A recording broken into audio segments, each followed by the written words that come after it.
자, 오늘은 이제 7차시입니다. 다섯 번째 소단원 생활 환경 문제에 대해서 한번 보도록 할게요. 169쪽입니다. 학습 목표를 보면 이제 각종 생활 속에서의 공해라고 볼 수 있죠. 소음, 진동, 악취, 실내 공기 오염의 문제를 알고 대책을 제시할 수 있다. 그리고 빛공해, 전자파와 같은 생활 환경 문제를 인지하고 대처할 수 있다. 그래서 총 6가지 우리 생활 주변에서의 공해에 대해서 한번 살펴보도록 하겠습니다. 우선 소음 문제부터 한번 보도록 하죠. 소음 문제 때문에 막 칼부림 나기도 하고 그러잖아요. 층간 소음. 대부분 아파트 사니까 요새는 문제죠. 사실 그 아파트에 사는 사람들의 문제이기도 하지만 그 시공사의 잘못이기도 하거든요. 이게 너무 층간 소음에 취약하게 만들어가지고 좀 문제가 있긴 한데요. 교과서에서 말하는 소음은 뭐 그것뿐만 아니라 이제 전반적으로 소음을 일으키는 여러 가지 현상들에 대해서 얘기를 하고 있습니다. 소음의 정의는 이렇게 내리고 있네요. 소리는 공기의 진동이 귀에 전달되어 청각을 자극하는 현상입니다. 우리가 공기 중에 사니까 그런 거예요. 이제 물속 생물들은 물을 통해서 소리를 전달하기도 합니다. 소음은 이 중에서 불쾌하거나 해를 끼치는 소리를 말합니다. 이때 그 소리의 강도는 데시벨로 측정을 하는데요. 로그 배웁니까? 배웠어요? 다 배웠어요? 그러면 이거 한번 계산 문제로 내볼까요? 네. 100점을 방지하는 문제로. 네. 이 데시벨은 소리의 세계를 나타내는데요. 일단 그 정의는 이렇게 내립니다. 교과서에 있는 정의인데요. 이게 기준 전력에 대해서 현재 관심 전력의 비율을 로그로 나타낸 겁니다. 그래서 이게 보면은 예를 들어서 10데시벨이 기준으로 잡고 10데시벨에 비해서 이제 20데시벨은 몇 배인지를 생각을 해보면 이게 10이면은 이 20데시벨이라고 하는 것은 그거에 비해서 얘가 몇 배가 세져야 되느냐. 그러니까 로그 한 값이 2가 돼야 돼요. 2가 돼야 되니까 요거에 비해서 이제 2배가 돼야 되죠. 2배가 세기가 10배가 돼야 되죠. 이게 만약에 10이면은 얘가 100이 되어야지 요게 이제 10이 됩니다. 그러면 2가 되죠. 무슨 말인지 모르겠죠.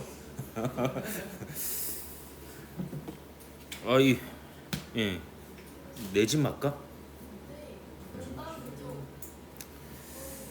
요게 이제 그렇게 어렵지는 않은데. 그럽시다 그러면. 그러니까 대충 그 10데시벨 차이도 굉장히 큰 차이다. 이 정도 생각을 하고요. 이게 10데시벨 정도 차이 나면은 10배 차이 나고요. 20데시벨이면은 20데시벨 차이 나면 10배에 10배니까 100배 차이 나는 거고 30데시벨 차이 나면은 10배에 10배에 10배 차이니까 1000배 차이가 난다. 이런 거고요. 그다음에 소리의 강도는 이제 데시벨로 나타내는데 우리가 일상적으로 봤을 때 50에서 70데시벨까지는 큰 문제가 없고 이러한 소리를 지속적으로 듣는다고 해서 뭐 신체적으로나 심리적으로 큰 문제가 안 되는데 요 70데시벨 넘어가는 소리를 지속적으로 들으면 이제 신체적, 심리적으로 문제가 생긴다. 이렇게 보면 되겠습니다. 그러니까 어떠한 문제가 생기느냐? 일단 순간적으로 큰 소리를 듣거나 70데시벨 이상의 소리를 지속적으로 듣다 보면 이제 청각 손상이 일어나기도 하고요. 그다음에 심장 박동이 증가하거나 혈압이 상승하기도 한다고 합니다. 실제로 이제 신체적 폭력을 가하는 것과 같다 이렇게 볼 수가 있죠. 어떤 측면에서는 스트레스와 같은 신체적, 심리적 문제를 유발합니다. 그럼 이러한 소음에 대한 대책은 무엇이냐? 이제 소음 발생원을 줄이는 게 가장 근원적인 대책이고요. 근데 도로 같은 경우에는 뭐 어떻게 방법이 없잖아요. 그래서 도로가 주변의 주택 인근에는 이제 소음 방지 시설, 방음 시설을 설치하기도 합니다. 요즘은 또 그 샤시가 잘 돼서 샤시라고 안 하고 요즘 그 표준어가 뭐지? 그 창틀이라 해야 되나?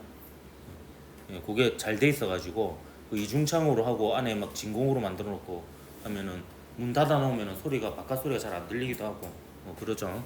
그런 방음 시설을 설치하여 이제 소음을 줄이는 방법이 있고, 그리고 개인적으로는 뭐 듣기 싫으면 어쩔 수 없죠. 뭐 귀마개나 개인 보호 장비, 요새는 뭐 에어팟 이런 거 좋잖아요. 예, 보면 노이즈 캔슬링 기능이 있어가지고 아마 잘 되죠. 그러니까 데시벨에 따라 소리가 어느 정도 되는지 봅시다. 이 보면 한 10데시벨이 나뭇잎 스치는 소리나 숨소리, 여기 속삭임이 한 20데시벨, 조용한 논총 지역이 30데시벨, 도서관이 꽤 시끄럽네요. 40데시벨 이 정도 되고, 한 50데시벨은 이제 우리가 일상적인 대화를 나누는 게 한 50데시벨 정도가 되고, 그다음에 TV에서 나오는 게 한 60에서 70데시벨. 그 세탁기가 한 그 소음 공해 약간 경계 정도 되네요. 세탁기랑 공장 소음 정도가. 여기 이제 공장에서 일하는 사람은 좀 소음에 민감한 사람 문제가 될 수도 있을 것 같아. 하루 종일 시끄러운 소리에 노출되어 있으니까. 8m 떨어진 오토바이 소리가 한 90데시벨 되네요. 300m 떨어진 제트기 소리가 90데시벨이고, 와, 너 막 귀에 끼고 막 음악 소리 크게 들으면 그게 한 100데시벨 정도 되네요. 그거 계속 지속적으로 하면 이제 청각 손상이랑 이런 혈압 상승 뭐 이런 게 이루어질 수 있다고 하니까, 몸을 망가뜨리고 싶으면은 계속 큰 소리로 이렇게 이렇게 틀어놓으면 됩니다. 예, 이 전투기 착륙 소음이 140데시벨까지 가네요. 그렇습니다. 그 밤에 잘 때 이어폰 끼고 이렇게 자는 애들 있잖아. 그게 참고로 알고 있어요. 그 귀신들이 음악 듣는 걸 되게 좋아해가지고 이어폰 듣고 있는 애 있으면 옆에 이렇게 같이 누워가지고 같이 이렇게 듣고 있는데요. 이렇게 밤에 귀신이랑 같이 자고 싶으면은 이렇게 이어폰 끼고 이렇게 음악 들으면서 이렇게 자면, 이제 밤에 잘 때 음악 못 듣겠지. 그게 진짜 그 귀에 되게 안 좋거든요. 이게 끼고 자는 게. 그래서 그거 하도록 하십시오. 요런 게 이제 소음 발생원이죠. 항공기. 그래도 그 항공기 공항 근처에 사는 사람들 굉장히 스트레스 많이 받거든요. 이게 소리가 굉장히 시끄러워가지고. 근데 자동차는 요새 요 창틀을 좀 좋은 걸로 하면은 어느 정도 커버 되는 것 같긴 해요. 네, 그렇습니다. 방음벽 요런 거 본 적 있죠? 네, 이게 이제 소리 차단하는 역할을 합니다. 방음림을 조성하기도 하고 그렇습니다. 방음림은 이제 그 소리를 차단하기 위해서 이제 나무 같은 걸로 숲을 만드는 거야. 그럼 걔네들이 이제 임금님 귀는 당나귀 귀 하면 이렇게 걔네들이 흡수하잖아. 미안하다. 진동 한번 보도록 하겠습니다. 진동. 옛날 우리 반에 진동이 있었는데, 조진동이라 미안하다. 자, 진동의 정의는 진동 다 알죠. 기계나 기구의 사용으로 인해서 발생하는 흔들림, 주로 건축물과 인체에 영향을 미치고요. 요새는 집이 비싸니까 헌집을 사서 고쳐 쓰는 경우가 많잖아요. 그런 경우에 이제 리모델링 하는 경우에 이런 진동에 의한 그런 피해, 이런 게 좀 있기도 합니다. 저도 육아휴직 할 때 이게 얼마나 심각한지 알게 된 게, 보통 인테리어 공사를 낮에 하잖아. 낮에 하는데 이제 애는 낮에 집에 있잖아요. 그러니까 어쩔 수 없이 이제 피난을 가야 되는 거예요. 드르르 하고 있으면 이제 애가 잠도 못 자고 스트레스 받으니까. 그래서 억지로 밖에 나가고 막 이랬던 기억이 나거든요. 그런 게 있습니다. 이러한 영향은 이제 가장 큰 거는 수면을 방해합니다. 미치는 거죠. 그래서 밤에 막 공사하고 이러면 진짜 칼부림 나죠. 잘못하면. 그래서 낮에 이제 주로 공사를 하는 거고요. 심리적 불쾌감을 유발하면서 이 건축물의 수명을 단축시키기도 합니다. 그래서 옆 건물에서 대형 공사를 하는 경우에 막 벽에 금이 가서 손해배상을 청구하고 뭐 이런 경우도 간혹 있거든요. 그런 게 있습니다. 그래서 대책은 진동을 발생시키는 기계 자체에 이제 진동을 좀 방지해주는 방진 시설을 갖추어야 하며, 주거지 인근에서의 진동 발생을 최소화해야 하는 그런 부분이 있습니다. 근데 진동이 나는 거는 어쩔 수가 없죠. 그런 부분이 있습니다. 이런 교통수단에 의한 진동이라든지 건설 현장에서의 진동 이런 거는 뭐 어쩔 수 없이 생기는 부분이다 볼 수 있습니다. 그 기차역에 가보면 기차 지날 때 땅이 막 흔들리잖아요. 그래서 그런 부분은 사실 어쩔 수는 없죠. 그다음 악취입니다. 악취. 예. 악취는 이제 기체상의 자극성 물질이 후각을 자극하여 불쾌감을 주는 냄새를 얘기하는 거고요. 대표적인 원인이 이제 보면 가축 사육장. 그래서 소나 말 키우는데 이런데 농장에 가보면 굉장히 악취가 일단 기본적으로 많이 납니다. 그럼 하수 처리장 가본 적 있어요? 견학? 아우도 그 물 비린내랑 그 슬러지 냄새, 하수구 냄새 심하게 나죠. 쓰레기 매립지 이런 것도 마찬가지고요. 이런 것들에 의해서 이제 두통이나 식욕감 때 호흡곤란까지 올 수가 있고요. 이 대책 중에 하나는 이제 이러한 지대에 있는 높은 굴뚝을 쌓아가지고 굴뚝을 통해서 우리 사람이 생활하는 공간보다 더 위에 쪽으로 이렇게 그 냄새가 빠져나가게 해서 퍼져나가서 희석되게끔 하는 부분이 있고요. 그게 일종의 중화라고 볼 수 있죠. 그리고 이제 흡착은 뭐냐면 굴뚝 안에 이제 그런 냄새가 나는 물질을 흡착시켜서 그게 이제 밖으로 빠져나가지 못하게 그런 하는 방법이 있고, 아예 태워버려서 물질을 그냥 변형시켜 버리는 그런 방법도 있습니다. 그다음에 실내 공기 오염. 요거는 제가 좀 개인적으로 저도 겪은 부분이라 가지고 할 얘기가 있는데요. 이 실내 공기 오염의 가장 큰 원인 중에 하나가 이 건축 자재나 가구예요. 그래서 그 새 집으로 이사 갈 때 혹은 인테리어 직후 이사할 때 이제 이런 것들이 많이 일어납니다. 그리고 또 하나, 이게 여러분 이제 어머니가 많이 겪는 부분이기도 한데요. 조리 과정에서 발생하는 요 포름알데히드나 뭐 미세먼지 이런 것들이 실제로 이제 폐암의 원인이 되기까지도 하거든요. 그래서 요즘은 이제 가스레인지보다는 이제 그 인덕션 쪽으로 가는 이유가 여기에서 나오는 이제 실내 공기 오염이 굉장히 심각하기 때문이에요. 그래서 이거 같은 경우에는 이제 그 어린아이들 같은 경우에는 아토피성 피부염이 많이 유발이 되고요. 근데 아토피성 피부염은 요거에 의한 것도 있지만 가장 큰 원인은 식습관이라고 해요. 그래서 그 가공식품 같은 거 있잖아요. 그런 것들을 많이 먹고 하면 이제 피부에 악영향을 많이 미친다고 합니다. 요즘은 굉장히 많더라고요. 여러분도 몇 명 있는 것 같은데요. 이게 없다가도 어른이 되어서 생기기도 하더라고요. 그냥 저도 약간 이게 배꼽 밑에 이쪽에 난 쇠도 고른 줄 알고 배꼽 밑에 보면 여기 뭐야 이거 벨트 다이는 부분 있잖아요. 그래서 나는 그 벨트가 다여서 쇠도 고른 줄 알고 갔더니 아토피라고 그러더라고요. 저는 어렸을 때부터 아토피 없었는데요, 이러니까 이게 그 어른이 돼서 생기기도 한다 그러더라고. 그래가지고 요새 가공식품을 너무 많이 먹었나? 하면서 이제 하기도 했습니다. 그래서 아토피성 피부염이라든지 천식, 호흡기 질환을 유발하기도 하고요. 심각한 경우에는 폐암을 유발하기도 합니다. 그래서 실제로 담배를 하나도 안 피우는데도 폐암이 걸리는 경우가 있거든요. 이거 이제 제가 폐암을 예방하는 방법을 하나 알려주도록 할게요. 여러분 오늘 배우는 것 중에 요거 하나만 최대한 기억을 했으면 좋겠습니다. 저번에도 얘기했지만 환기입니다. 환기가 굉장히 중요합니다. 여러분 최소한 하루에 한 번은 환기시켜야 돼요. 이 환기만 잘해도 어느 정도 폐암까지 갈 일은 거의 없다 이렇게 봐도 됩니다. 근데 이제 여름에는 덥다고 환기 안 하고요. 겨울에는 또 춥다고 환기를 안 하거든요. 이게 이제 굉장히 큰 문제가 생겨요.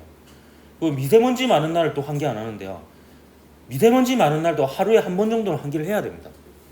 차라리 미세먼지를 좀 마시는 게 나아요. 그 집안에 있는 포름알데히드랑 그 각종 이제 그 방사성 가스도 집에 계속 있거든요. 계속 환기를 안 시키면 라돈 가스가 이제 굉장히 큰 문제가 됩니다. 그래서 이런 거는 이제 환기를 통해서 없애줘야 됩니다. 그리고 공기 정화식물 이거 책에 있더라고요. 공기 정화식물 잠깐 있어봐. 아까 봤는데 네. 그거는 캡처를 안 해왔네. 여러분 책에 있습니다. 공기 정화식물 이런 거 뭐 키우면 좋고요. 그다음에 제가 하나 알려주도록 할게요. 그 친환경 자재 당연히 사용하면 좋은데요. 여기 왜 안 적혀있지? 베이크아웃이라고 있는데 베이크아웃요. 베이크아웃. 적고 있어봐. 생활의 지. 아이씨, 그것도 내가 안 가져왔네. 내 도대체 수업 준비하면서 뭘 한 거야? 예. 여기 적어 놓으세요. 이게 베이크 어인가 아인가 모르겠네. 베이크 아웃. 베이크가 이제 뭐 빵을 굽다 뭐 이런 뜻이잖아요. 베이킹 뭐 이런 거 얘기하잖아 이렇게. 이게 베이크아웃이 뭐냐면 여러분도 나중에 이제 결혼을 하게 되면 이제 집을 뭐 사든지 빌리든지 뭐 할 거 아니에요. 예, 하게 되면 리모델링을 한단 말이에요. 보통 벽지를 새로 바르고 바닥을 새로 갈아엎고 막 이렇게 가구도 새거 들이고 막 이렇게 하잖아요. 그럼 여기에 이제 각종 포르말데히드라든지 이런 것들이 굉장히 많아요. 그래서 여러분이 그 상태로 그냥 집에 들어가 버리잖아요. 그럼 시간이 지나면 걔네들이 정화가 됩니다. 뭐에 의해서 정화가 되냐면 여러분 폐에 의해서. 그래서 들이쉬고 마시고 들이쉬고 마시고 하면서 폐에 막 쌓이면서 그 집에 있는 것들은 없어지게 되는 거죠. 환기를 통해서도 되고. 그래서 여러분 자체가 이제 살아있는 공기 정화기가 되는 거예요. 그래서 여러분 스스로가 공기 정화기가 되기 싫으면은 베이크아웃이라는 걸 해주는 게 좋습니다. 이 베이크아웃은 뭐냐면 좀 돈이 아깝더라도 보일러를 때우는 거예요. 그냥 계절하고 관계없이 보일러를 때워가지고 이제 집 전체를 따뜻하게 만들어요. 그러면 이제 각종 그 건축 자재물이나 새 가구에 있는 포름알데히드를 비롯해서 각종 유해 물질이 막 이제 나옵니다. 온도가 높으니까. 그럼 그 상태에서 환기를 시켜주는 거예요. 환기를 시켜주고 그다음 또 창문을 닫아요. 닫아서 또 실내 공기를 막 데웁니다. 엄청 덥게 찜질방처럼 데운 다음에 또 어느 정도 데웠다 싶으면 환기를 시켜주고 이걸 한 며칠 동안 해주는 게 좋아요. 이게 이제 베이크아웃이에요. 그냥 그 방에 계속 있는 게 아니고 보일러를 틀어놓고 가는 거예요. 가다가 한 10시간 뒤에 와가지고 창문 한번 열어서 환기시켜주는 거예요. 환기시켜주고 한 20분 30분 환기시켜준 다음에 다시 또 문 닫고 가는 거야. 그러고 이제 또 와서 또 환기시켜주는 거예요. 이거를 그래도 한 2, 3일 정도 해주면 아주 많은 유해물질이 밖으로 배출이 된대요. 그래서 약간 새집 증후군이라 불리는 그런 것들을 조금 막을 수 있다. 그리고 하나 추천하는 것은 저 그 업체하고는 관계 없는데요. 이 베이크아웃을 비롯해서 이제 그런 몸에 좋지 않은 물질을 좀 처리해주는 업체가 있어요. 사실 저는 그 업체 불러서 60만 원 주고 했어요. 그래서 거기서 이제 자체적으로 이제 이거를 해서 그 하고 나면 확실히 새집 냄새가 좀 덜 나거든요. 저는 그 돈이 안 아깝다 생각해요. 그 내 폐 건강하고 우리 가족의 폐 건강 생각하면 한 60에서 100만 원 정도는 투자할 가치가 있다 생각하거든요. 그렇게 해서 전문 업체에 맡기는 것도 하나의 그 업체에서 베이크아웃도 같이 해주거든요. 그렇게 해서 이제 요거는 이제 여러분 진짜 생활에 중요한 팁입니다. 이게 새 집이요, 다른 게 새 집이 아니고 리모델링 하면 새 집이에요. 똑같이 유해물질이 많이 있습니다. 그렇기 때문에 이제 벽지 새로 바르고 바닥 새로 했으면 이런 걸 해줘야 됩니다. 들어가기 전에. 그렇게 해서 꼭 여러분 스스로가 공기청정기가 되는 일이 없도록 그렇게 이제 하십시오.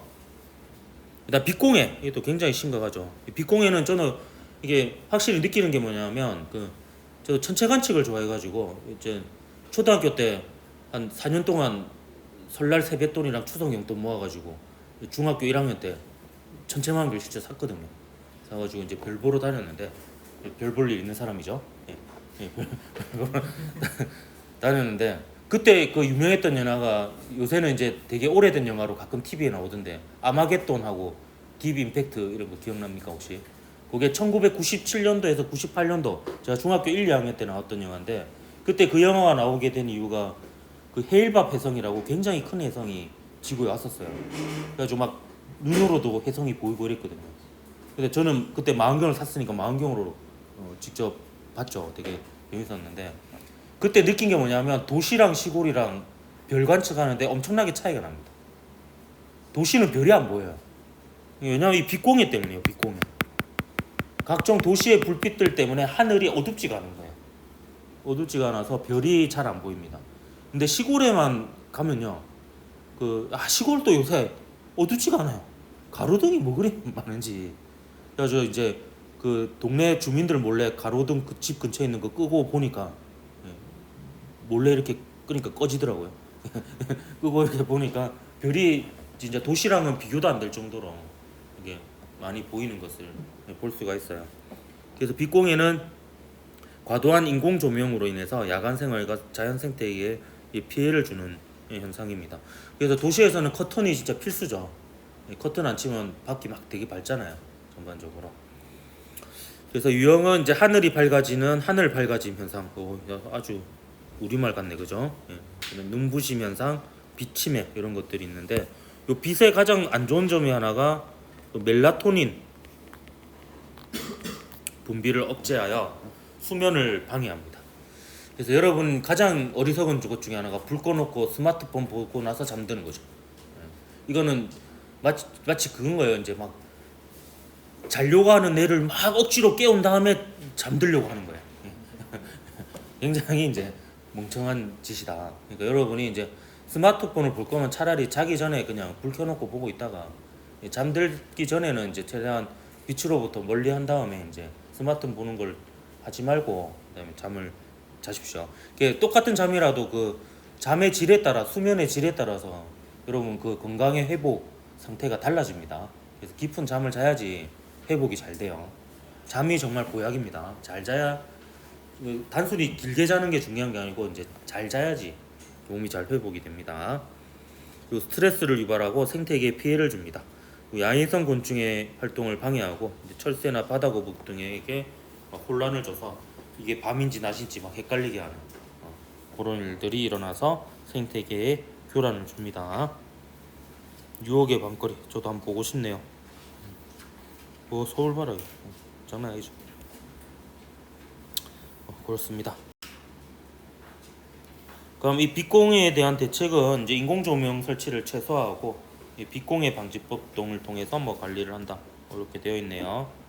그다음 전자파가 문제죠. 이 전자파라고 하기도 하고 이제 물리학에서는 전자기파라고도 합니다. 이게 전기장과 자기장의 진동이 공간을 따라 퍼져나가는 현상인데 이것도 일종의 어찌 보면 에너지를 전달하는 매개체거든요.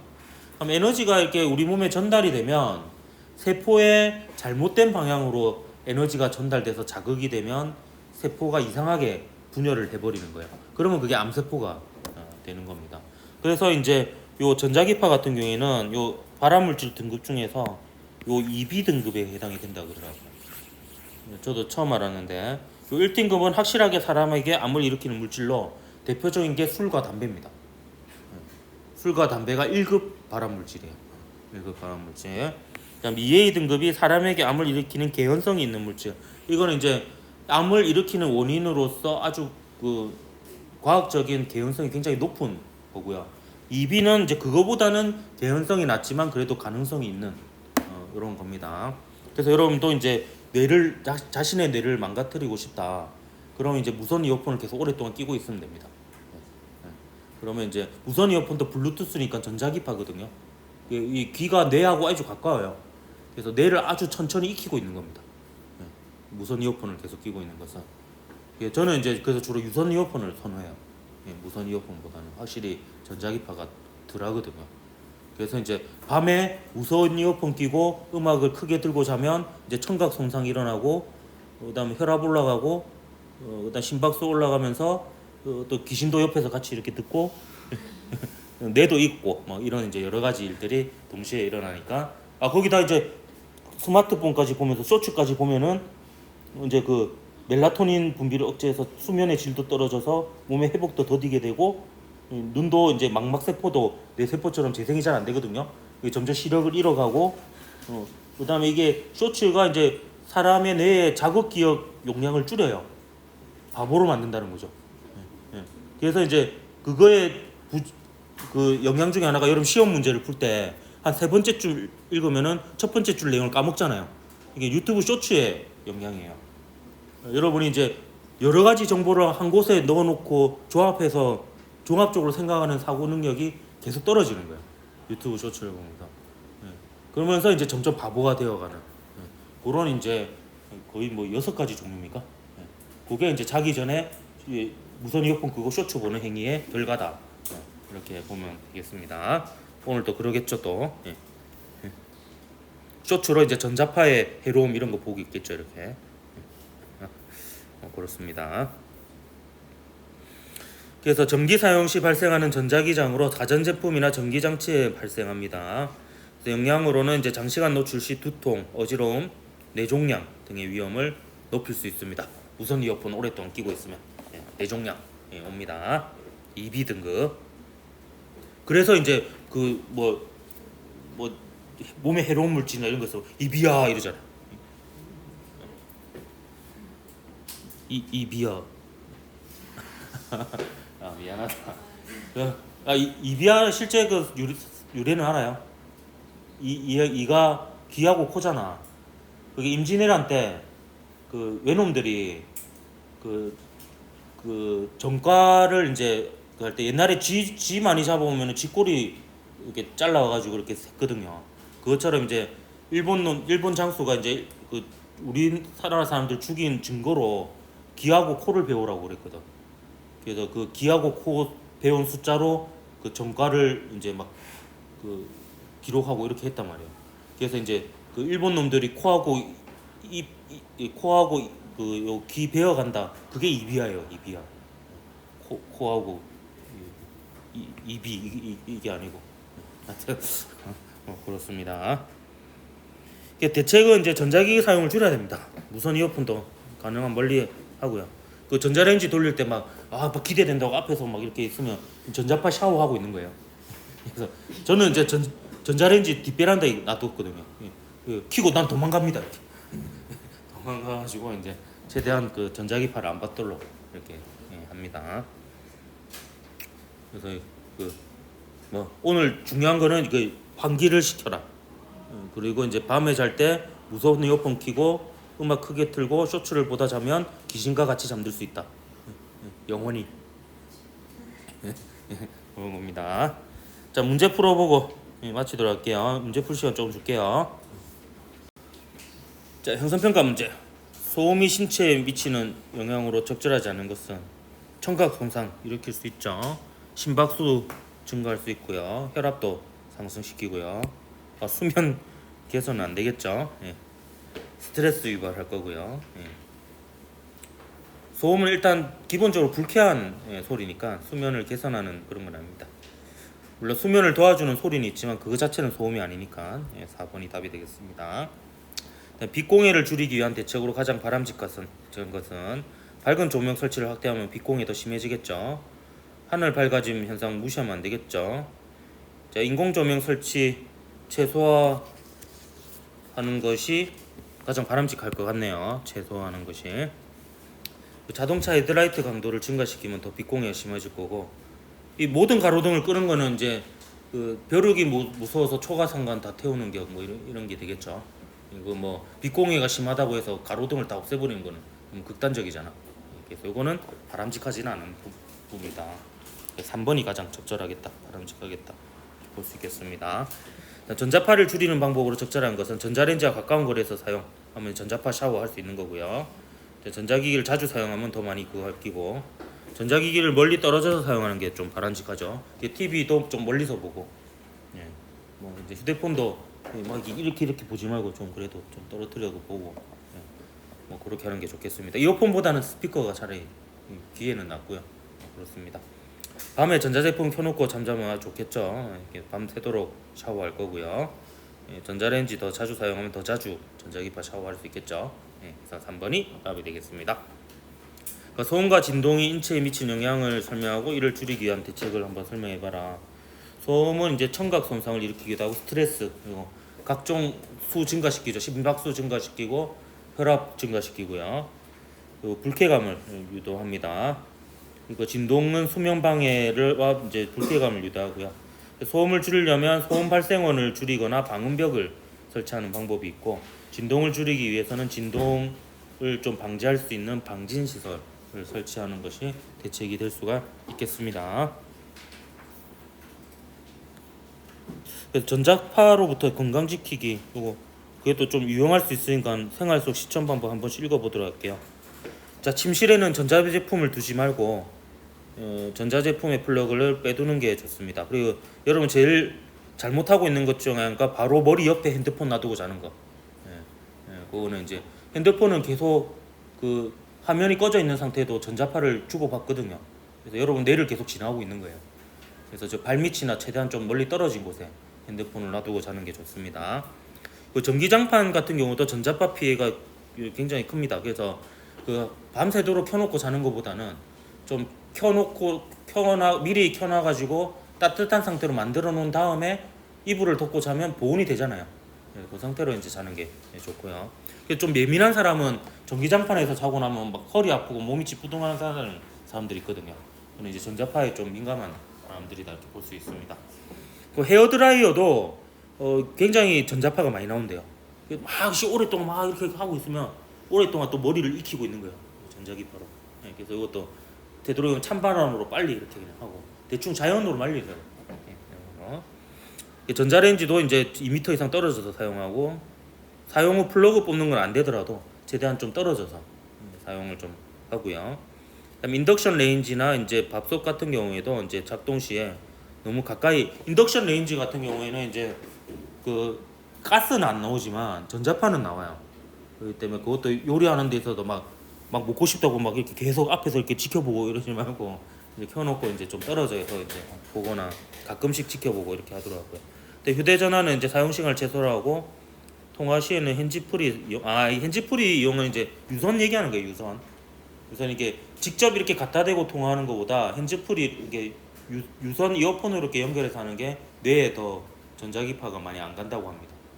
왜냐하면 이렇게 하면 핸드폰 자체가 전자기파 수신기니까 이게 뇌를 통해서 수신이 되는 거예요. 막 이렇게.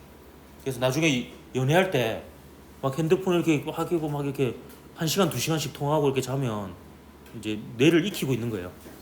그래서 연애할 때는 이제 핸즈프리로 하거나 이제 스피커폰으로 이렇게 좀 할 수 있도록. 실내 조명 같은 경우에는 수면 호르몬인 멜라토닌은 어두울 때 분비가 되므로 이제 불을 끄고요. 이제 LED 수은과 무선 이게 그 형광등 같은 경우는 수은이 일부 들어있는 경우가 있거든요. 그런 것들이 또 나중에 문제가 될 수 있으니까 LED 등으로 바꿔라라는 거고요. 와이파이 공유기도 이제 계속 전자파를 내놓고 있으니까 좀 걔도 침실 같은 데는 좀 설치하지 말고 좀 거실 같은 데 하고 이것도 잘 지킬 수는 없는 것 같아요. 이게 뭐 어때 매번 끄나 그지? 또 쇼츠도 봐야 되는데. 그러니까 이제 최소한 잠자는 데 근처에 와이파이 공유기를 놔두지는 마라. 그래도 조금 거실이라든지 이렇게 조금 먼 곳에 놔두는 게 좋을 것 같습니다. 이 전자파에 대한 거는 사실 과학자들 사이에도 유해하다 아니다 이런 이견이 많습니다. 그래도 뭐 조심하는 게 좋으니까 장시간에 걸쳐서 노출이 되면 어떻게 될지는 진짜 모르는 거니까 요거는 이제 조심하는 게 좋을 것 같습니다. 오늘 여기까지 합시다.